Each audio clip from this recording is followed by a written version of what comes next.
two terrifying underwater UFO encounters on nuclear submarine during covert operations revealed by a scientist. And you'll notice that this is from the Black Vault, images of U.S. Navy UFO going into the water from the Black Vault files. Now, an unidentified object that was traveling under the ocean at a speed greater than the speed of sound came dangerously close to a nuclear submarine. This claim was made by a researcher who was working on a classified operation aboard the USS Hampton when he made the statement. For many years, Bob McGuire worked in clandestine intelligence. He disclosed 2 incidents about underwater UFOs or USOs that he saw while performing covert operations.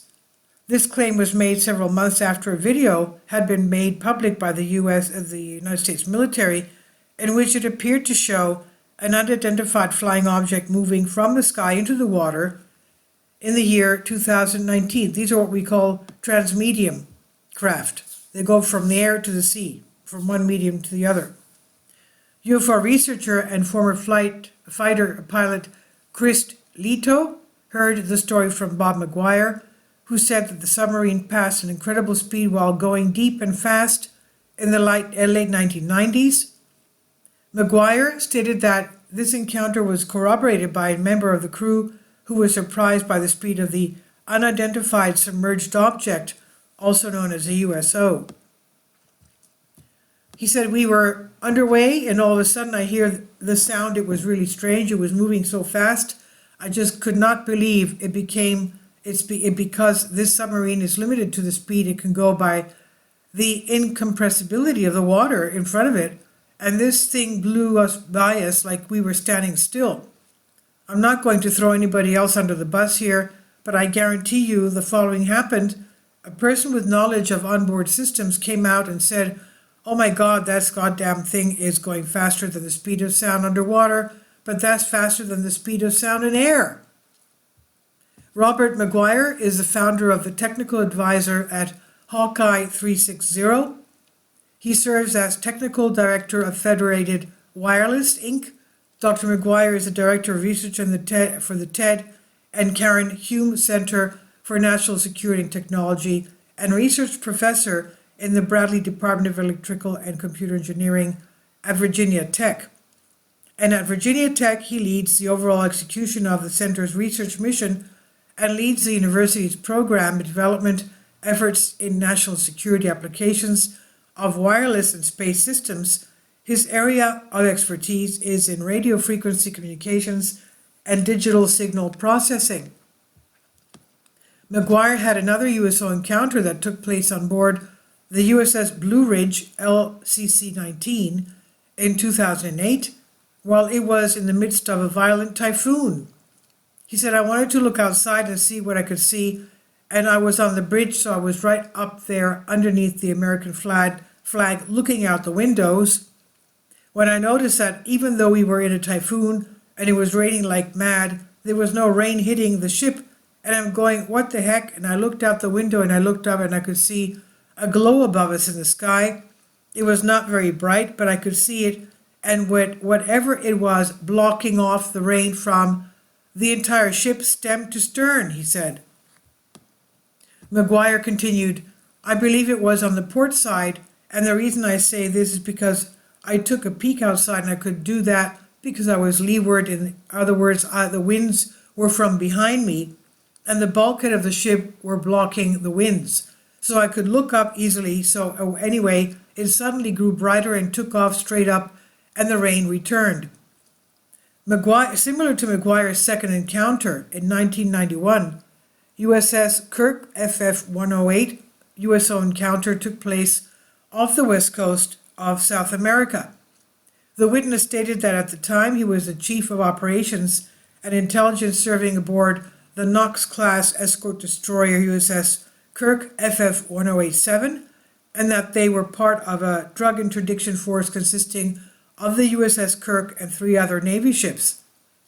Their main task was to patrol using a network of radars to track and then intercept drug planes flying out of Colombia, Panama, and Guatemala, as well as to seize any smuggling ships that they could find. The witness said that his primary position was at the CIC Combat Information Center, which he and 22 other specialists maintained 24 hours a day, 7 days a week, rotating in 2 shifts of 11 people. At 2 a.m. on December 16, he was on duty at CIC. The night was calm and nothing unusual happened. He said he used the brake to go up to the bridge, and at this time, the entire ship was in a status called darkened ship, quote unquote. When all external lights were turned off, as well as on the bridge, that is, everything around was dimly lit only by instrument panels. His friend was on deck duty that night and they chatted when they had some free time, and suddenly everything around was lit up in a red color. And he said all of a sudden and out of nowhere, like a huge flash from a camera emanating from the starboard bow sea level upward, was a huge flash of red glowing light which lit up our entire ship. It only lit up our ship, not the surrounding ocean, just our ship. It happened so fast that the OOD, the navigator, and I were speechless for about 5 seconds, at which time I looked at the OOD and asked him if he just saw that light. He stated yes in a sullen voice. I then asked the navigator, and he replied yes, and then took the navigator's sound-powered headset and asked the forward and aft lookouts and if they had just seen the same red flash, to which the forward lookout stated, yes, what the HELL was that?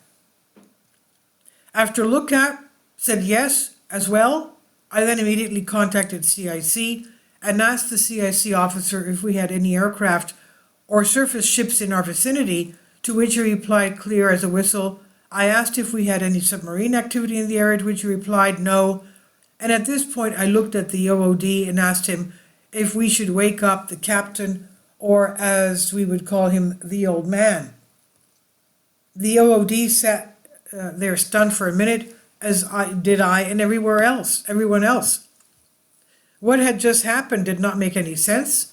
The flash emanated from the sea directly off to our starboard bow, like it was touching our bow, and ascended upwardly so rapidly, creating the effect of a bright red flash.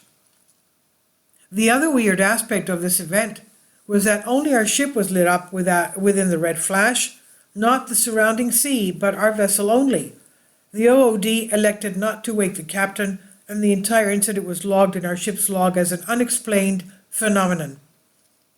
Up until this event, I did not believe in UFOs or USOs. I have no doubt that our ship, steaming along at 12 knots, came right up on a submerged unidentified aircraft. I don't think the aircraft or the USO had any idea we were sailing up to them. I think whatever it was took off in a very unplanned and fast manner and wanted to quickly identify us, thus the flash. In the end, after much deliberation, they decided not to wake the captain up, but simply to register it in the ship's log as an unexplained phenomenon. Many members of the United States Navy have reported fascinating sightings, and video showing UFOs entering water has even been made public. A video that was shot by the sailors of the USS Omaha in July 2019 off the coast of San Diego is one of the pieces of evidence that are being put up to support this claim. A spherical object is seen soaring over the ship and then plunging into the ocean in a video that was shared by UFO researcher and investigative director Jeremy Corbell, and during this time a member of the crew can be heard saying, "Wow, it splashed." The video generated considerable interest online, and when Corbell revealed that a Navy submarine had been dispatched to look for the object without success, things got even more intriguing. It's interesting to note that around the same time, American submarines also spotted other mysterious anomalous object that defied the laws of physics in the water nearby. The Navy has verified the authenticity of the video, but claims to have no explanation for its existence. More specifically, Louis Elizondo, former director of the Pentagon's Advanced Aerospace Threat Identification Program, said, that's ATIP, he said, imagine a technology that can do 6 to 700 G-forces, which can fly at 13,000 miles an hour, which can even evade radar and which can fly through the air and water and eventually in space. And oh, by the way, has no obvious signs of propulsion, no wings, no control surfaces, and yet can still defy the natural effects of Earth's gravity. This is precisely what we are citing, what we are seeing, he says. This is on News 10 Gale 24. Please leave your comments. Thank you for your support. Support my Patreon account. The daily posts are 5 videos daily, and they are totally different from what I have on my YouTube channel. Thank you so much for your support and that you find all my content so interesting. You'll find the Patreon account details in the description box below.